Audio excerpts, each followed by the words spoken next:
কেমন আছেন দর্শক? সবাইকে অনেক অনেক প্রীতি এবং শুভেচ্ছা জানিয়ে আরো একটি মানবিক প্রতিবেদনে আপনাদের সকলকে স্বাগত।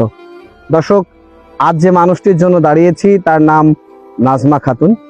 তিনি ঝিনাইদহ সদর উপজেলার পাগলাকানাই ইউনিয়নের যে আবাসন আছে সেখানে বসবাস করেন। আমরা কথা বলবো তার পাশের মানুষ, প্রতিবেশী, সে এবং এই এলাকার মানুষের সাথে।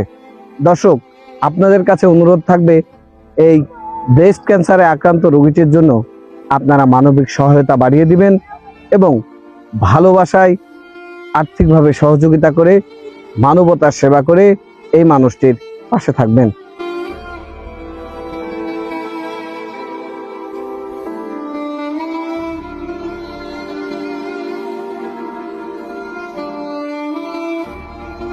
আপনার নাম কি?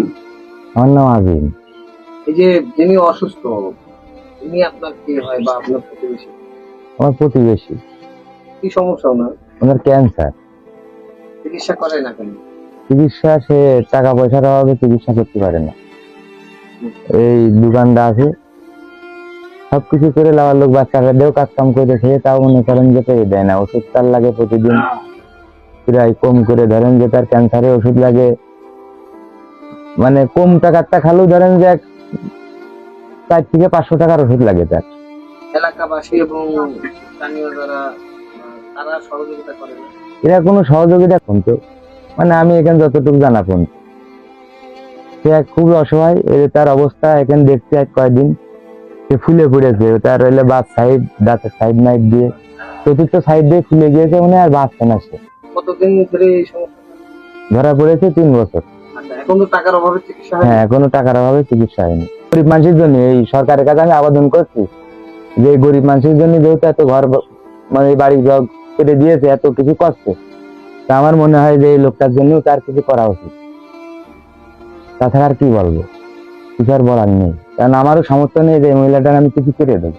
ওই সহ্য হয় না দোকানপাটে আসি।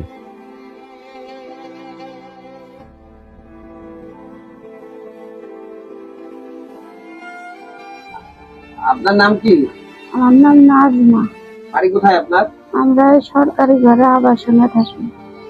একটু কি সমস্যা আপনার এবং কতদিন ধরে সমস্যাটা বলবেন? আমাদের টিউমার হয়ে ক্যান্সার হয়েছে,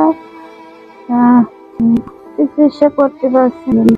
আমার এই দিনেরায় বাড়া ছিলাম, তখন কোটপাড়াতে যখন আরাম হলো, পরীক্ষা করার পরে